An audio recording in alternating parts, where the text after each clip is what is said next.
एक और बहुत बड़ी समस्या आती है कि सर बहुत सारे टाइप्स है, भूल जाते हैं, टेस्ट हैं, उनमें बनता नहीं है। इसमें मैं आपको बता दूं कि इस बात को एक्सेप्ट कर लो, किसी भी एक चैप्टर में भयंकर टाइप्स है, बहुत सारे टाइप्स है और आपको उन सारे टाइप्स को याद रखना ही पड़ेगा। जो आप मैथ्स के ऊपर खींच निकालते हो, मैथ्स पढ़ाने वाले पर खींच निकालते हो, क्लास में अक्सर कई बार कमेंट करते हैं कोई एक तरीका बता दो ना सर कि हर बार हो जाएगी, इतने सारे तरीके बताते हो, यही सीखने के लिए थोड़ी हमने कोर्स ज्वाइन किया है। मैं आपको ये बताता हूँ कि किसी भी चैप्टर में टाइप 100-200 प्रकार के हो सकते हैं, लेकिन अगर हमने बेस अच्छा करा है, सबसे पहले थ्योरी अच्छी करो, क्लास में जो पढ़ाया जा रहा है उसको अच्छा करो सबसे पहले, वो अच्छा होगा, आगे अपने आप सब अच्छा बनेगा। बेसिक्स अगर मजबूत होंगे, कैसा भी क्वेश्चन आएगा वो आपसे बनेगा। और ये बात भी तय मानो कि अगर 100 सवाल हैं तो 2, 4, 5 सवाल हमेशा आपके लिए नए होंगे। वही चीज आपको बार बार सिखाएगी, आप उन पे दिमाग लगाओगे, आप उनको समय दोगे, आप उनके बारे में विचार करोगे कि यार इसमें क्या अच्छा है, क्या नया है, मुझे क्या बनता है। मैं आपको एक बात दावे के साथ बोल सकता हूँ कि चाहे सवाल कोई सा भी आए, करोगे उसी तरीके से जो क्लास में सीखा है। बस हमें वो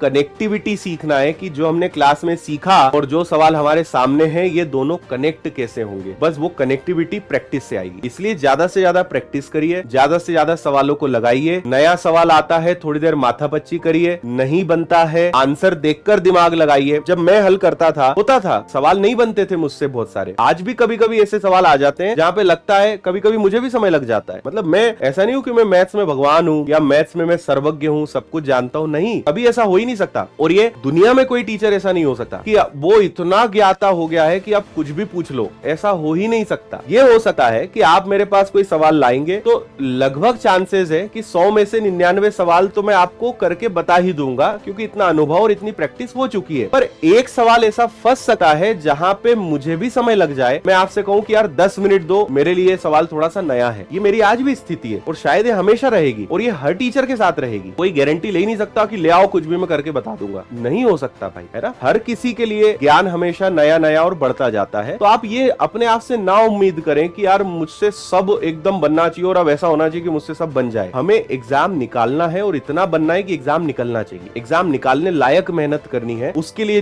दिल लगा के काम करना है, मेहनत करनी है। पर आप ये सोचो कि एक समय ऐसा आए कि मुझसे सब बन जाए, तो वो समय शायद आने में 20-25 साल लग जाए। तो इन बेवजह की चीजों को लेकर बैठना नहीं है, चिंता नहीं करनी है, मस्त एंजॉय करना है। बन रहा है बहुत बढ़िया, नहीं बन रहा है उससे सीखो, क्यों नहीं बना, अगली बार बनना चाहिए, उस पर दिमाग लगाओ, समय दो उस सवाल को और उसके तरीके खोजो। मैंने आपको जितने भी तरीके बताए हैं ना, लगभग सारे तरीके मैंने ही निकाले, मैंने कहीं से पढ़ा नहीं है, किसी किताब से नहीं सीखा है, खुद से ही सीखा है, खुद से ही दिमाग लगाया है। और इसीलिए आज भी मैं पढ़ाते पढ़ाते कई बार ट्रिक्स बना देता हूँ कि यार इस सवाल को ऐसा कर लेते, देखो ये ऐसा भी हो रहा है। तो आप जब उसमें गहराई में जाते हो तो रास्ते निकलने लगते हैं। इसीलिए धैर्य और संघर्ष तो करना पड़ेगा, मैथ्स में पेशेंस तो रखना पड़ेगा। टाइप्स बहुत सारे हैं, इन सबको याद रखने का एक ही तरीका है, बहुत सारे टाइप्स लगाना, बहुत सारी क्वेश्चंस लगाना, बहुत सारी प्रैक्टिस करना। करते रहोगे, रेगुलर प्रोसेस है ये, 2-4 दिन की प्रोसेस नहीं है, ये महीनों की लगातार चलने वाली प्रक्रिया है। जब महीनों तक ये काम लगातार चलते रहेगा तो ऐसा समय आएगा कि जब आप भी ना 100% लेकिन 99.99% तो एक्यूरेट हो ही जाओगे। अब आप 2, 4, 10 दिन मेहनत करते हो, फिर रिजल्ट की उम्मीद करते हो। मैंने क्या कहा, ये महीनों चलने वाली प्रक्रिया है। मुझे आज तक कोई स्टूडेंट ऐसा नहीं मिला जिसने 4-6 महीने खूब मेहनत करी और उसका मैथ्स अच्छा ना हुआ हो, और मुझे आज तक कोई स्टूडेंट ऐसा नहीं मिला जिसने 6 दिन मेहनत करी और उसका मैथ्स अच्छा हो गया हो, है ना। क्योंकि लगातार चलते रहोगे तो अच्छा होना ही है भाई, और अगर 2-4 दिन करोगे तो अच्छा नहीं होना है, कैसे हो जाएगा, है ना। तो बहुत सारे तो ऐसे प्रश्न आपके हैं जिनके आंसर आपको पता है, लेकिन आप इसलिए पूछते हो कि शायद सर कुछ ऐसा बता दे कि 4-6 दिन में ही अच्छा हो जाए। ऐसा नहीं हो सकता, संभव नहीं है ऐसा।